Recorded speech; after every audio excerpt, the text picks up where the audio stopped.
But y'all are the ones who preach this message that men have to earn their value. If they don't go out there and get it out the mud, and they don't do all this crap, then they're not worth anything. Vice, a young, beautiful boy just wanting to live. Like, it's so funny to me because one of the guys in the comment section, one of your favorites, Ilkan Ali, he says that same thing.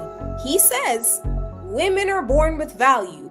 Men have to earn value. And I'm pretty sure if y'all sit on the panel with that same man, y'all will agree with him. But he is the one who says that. That's what's funny to me when y'all talk. It's so contradictory. I think that. What does that mean to you? Hold on, real quick, before you guys go.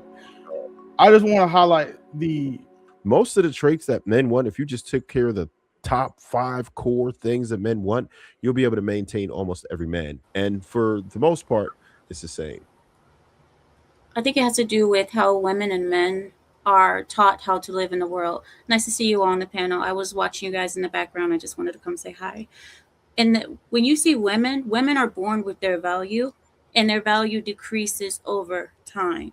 Men are the opposite. Men are born as nothing, and they have to make themselves into something. They have to strive to be the best. They have to compete. They have to show their worth, earn it. Women, we are princesses from the moment we're born. So if you see women online constantly talking about, you're fine the way you are, it's great, you don't have to do anything that those evil men want.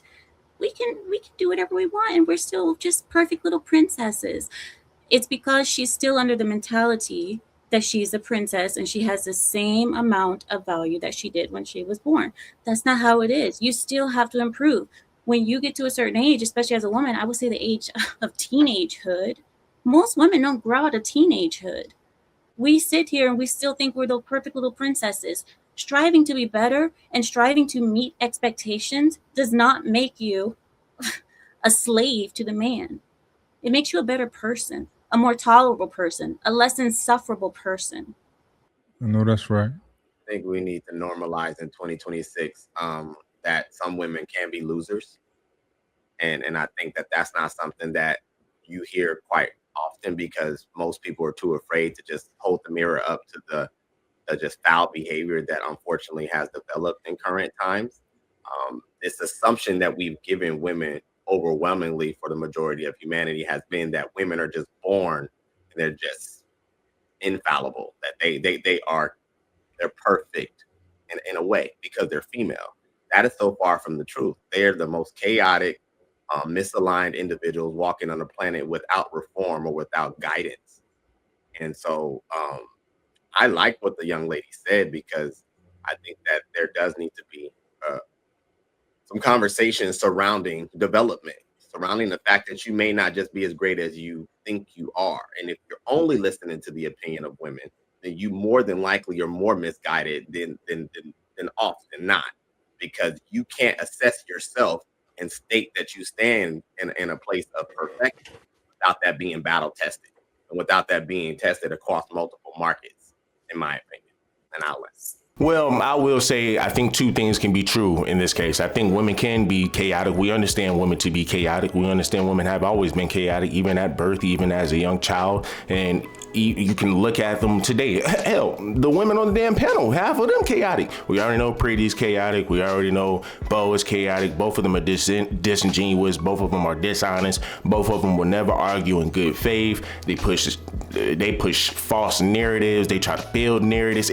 Listen. They have issues, mental issues, right? But we can say this about your young girls. But here's the thing. I can also say that they can also be entitled. They can also be coddled, which they are coddled by society. When they're young, they know that a man can't hit back, but they can hit men all damn day. When they're young, they also understand that they are the prize to some degree because a lot of boys are attracted to them. When you look at crushes, when you look at, especially when we were younger, at least for Valentine's, at least for, even when we were young, at least for like couple shows or even for like, I don't know, like movies and stuff that was centered for us young people, even though some of that stuff was kind of, it was a little grown up. We're grown up-ish, right? It was a little grown up-ish. Prime example, Cartoon Network. A lot of jokes that they had was grown up-ish, right? But they always they always portray the man going after the woman. The man is always pursuing the woman. That's how it should be. They understand this at a young age, which is why we always bring up your women living in Disney World, right? They think, man, they living in a Disney movie. They think they're Princess Fiona and all this other stuff, right? And I think that's like DreamWorks or whatnot, right? But I mean, a lot of them look like Princess Fiona. And don't get me wrong, some Princess Fiona, she low key cute, right? But let's just keep it a bean, right? I'm talking about the negative kind. But even then, they still feel like they are better than your average man, right? And when you're talking about your young girls, they understand that your guys are going to be attracted to them. When y'all have Valentine's Day, who has to sit here and ask the other person to be their Valentine's? Generally, the guy has to ask the woman. When you're talking about prom dates, who has to ask the person to go to prom? Man has to ask the woman to go to the prom. So I mean, like, what are we talking about? So yes, women do understand, and women do have value off rip at a young age. Your men do not. Your men aren't asked. I mean, and if your man is a lame, if the man doesn't look like he is really about anything, he doesn't get a date. No woman is going to approach him. Because naturally, that's not a woman's job. And, naturally speaking, a woman is going to be repulsed by certain stuff like that. And let's just keep it being. Women are even coddled till this very single day. I mean, when you're looking at not even just children, but 16-year-olds, 17-year-olds, 15-year-olds who are able to somehow, some way make their way into the club, right? They be able to either lie their way into the club or show a fake ID. And guess what happens? Who do you think goes to jail if you have a 35-year-old guy who was in that club and he talks to the woman?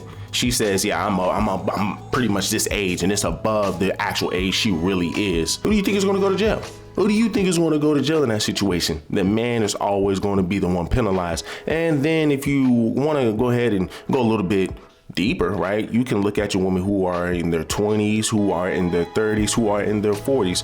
They both, the man and the woman, can both go to the club for the same damn thing, both drink the same amount of alcohol, both say, hey, let's go ahead and go do this. But guess what? Guess who will be held accountable if the woman feels some type of way the following day? The man will be held accountable. Even if there's proof that, hey, man, well, dog, she agreed to all of this. Why am I the one being held accountable when she consented to this? We have to set a precedent that these women need to take accountability for the decisions that they made. So yes, as a child, they have a lot of privilege and entitlement. Same goes for your teenagers and same goes for your older women. So what's interesting about this concept, which I'm not sure if when Amra said the whole thing about women being born with value, men having to earn their value, if she meant it as a critique or as a statement of what she actually believes. Either way, I don't care. But I do realize that, true, when you said it, you meant it as a critique. But what's funny is that the people who tout this statement are red pill. The people who tout this statement are the same men that y'all support.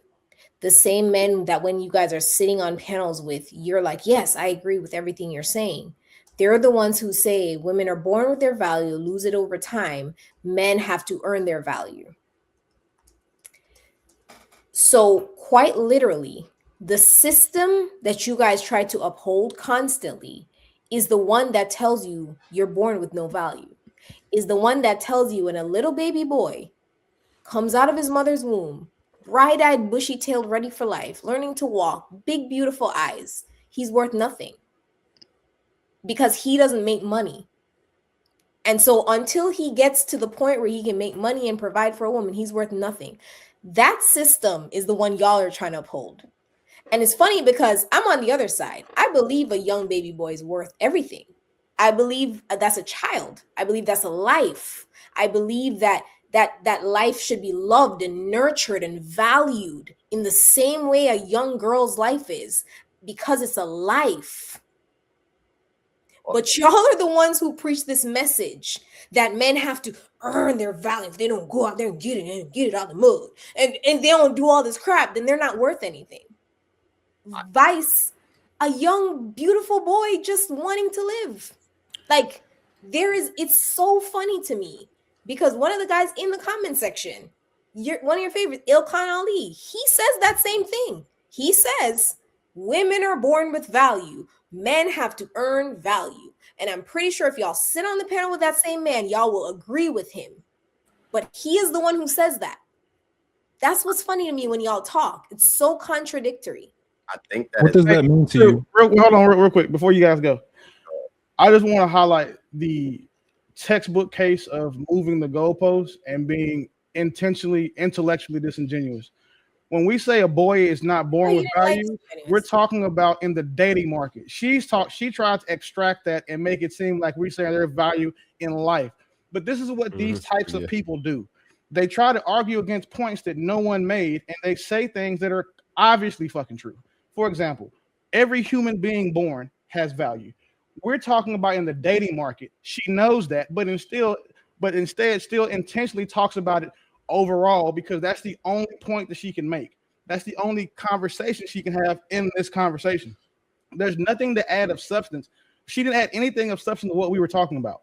When we say that boys have to earn their value, we're talking about in the dating market. A boy has to grow up, he has to earn the ability and learn the ability to protect and provide for women. He has to go out there and establish himself in the community. And then he has to learn women to become the type of man that women want. So that's what we're talking about. And it's obvious what we're talking about, but it should be just as obvious as what she just did. Right. And so basically you're telling me that you're speaking about in the dating market, which once again leads us to a very weird and awkward place. Thank you for pointing that out. No person, I'm talking. No person, I'm talking. Congrats. No, I'm talking, Buki. Let's go ahead and be feminine and stay on mute. Anyways, so no person is born with value in the dating market because they're children. Nobody. No person is born with dating market value because they're babies. They're children.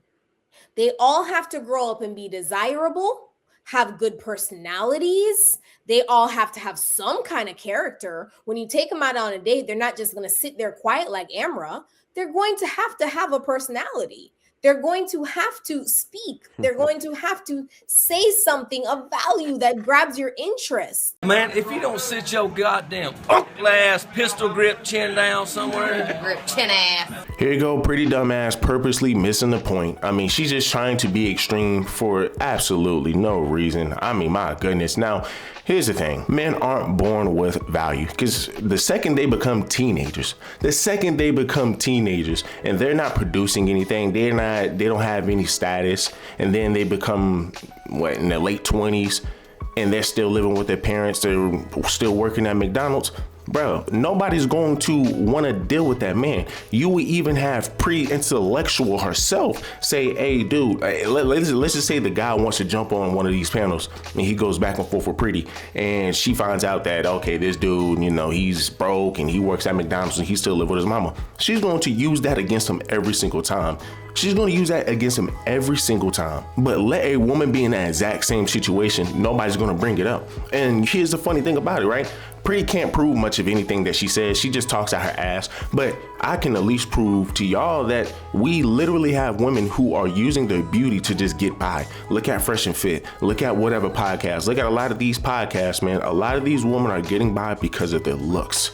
A lot of these women are getting by because of their looks. Just let's just keep it a being, bro. Yes, one could point at it and as being pretty privileged, sure. I mean, but once again, these same women aren't getting wifed or getting cuffed up. But if you play the cards right, you can be a Kim Kardashian. You can be a Sweetie or Sweetie or whatever, however you say her name. She over here, the one that's always wanting to go to Dubai, if y'all know what I'm talking about. But I mean, once again, you just can't argue with disingenuous, dishonest fools. I mean, that's what pretty dumbass is. I mean, pretty intellectual is. I mean, let's go ahead and look at the comments. Somebody says she just tries to shame people into being quiet. Shit is annoying. Then somebody else says pretty stupid. Then somebody else says Amara is a breath of fresh air. Then somebody else says she is the Jazz of this panel. Yeah, and this is why I said, bro, they need to go ahead and get Jazz. They need to get Bo. They need to get who else we got? Jazz, Bo, pretty intellectual, and maybe Tyranny. I don't know. Tyranny, she takes away from the podcast, but I don't know. Add her, and I'm pretty sure there's somebody else in there that we can add, man. That's just like, come on, bro. Like you're not making any freaking sense. Or you can add Molly. Yeah, add Molly. Yeah, add Molly from Anton Daniel Show. Right? You can have those four go up against. You got Athena. You have Natalie on this show. you have melanin, and you have there's like literally a few sisters that I'm missing, man, that could literally go back and forth with these sisters. Somebody like Kamaya, I mean, dude, right? It could get crazy, right? It could really get crazy, and one of them that can definitely can make that happen. Pretty intellectual is bad faith to the nth degree. Then somebody else says, pretty dumbass is such a drain on the panel. She never argues in good faith, purposely misconstrued what is said, then constantly trying to shame people instead of making a valid point. That's her tactic. That is literally your feminist tactic. I would say all of your feminists use that exact tactic because they don't know how to argue. Because once again, women are chaotic. Women don't know how to control their emotions. They don't know how to just express themselves, but they're the main ones that talks about communication. Oh, y'all men don't know how to communicate. Y'all men don't know how to communicate. But they're the main ones who don't know how to communicate. Somebody else says, maybe I live in a cruel world, but where do grown women still consider themselves princesses? I'm so curious. Then somebody else says, the Lulu, and then somebody else says, why do the panel let pretty ignorant talk to them like that? Someone please invite me to the show. Hey man, it's some funny stuff, man. It is some funny stuff, bro. And I mean, you know, for the most part, I mean, hey man, listen, we have some of the best go up on there, man. You got your boy Darwin, you got your boy Ali. I mean, there's plenty of people, man, who try to go back and forth with pretty intellectual, but you have women like pretty intellectual and like Bo who are they're just like that's just, they're like NPCs. Like their job is to just sow discord, right? Their job is to be disingenuous and dishonest, right? But I mean, hey, that is your modern day feminism, right? That's your modern day feminism. This is your sisterhood. These are the type of black women that we have running around. I mean, you just got to deal with it, right? Because you're gonna have some sisters who can actually argue in good faith. These bobblehead ass women on this damn panel, such as Pretty and Bold, they're never honest about what they talk about. Their job is to just push propaganda, push an agenda, so they can just do whatever the hell they want to freaking do. And that's the sad part about our sisterhood, because there really is no leaders in the sisterhood right now. So, all right, guys, let me know down below. What do y'all guys think? Do me a huge favor, leave me a like, leave me a comment, subscribe to the channel. Till the next one.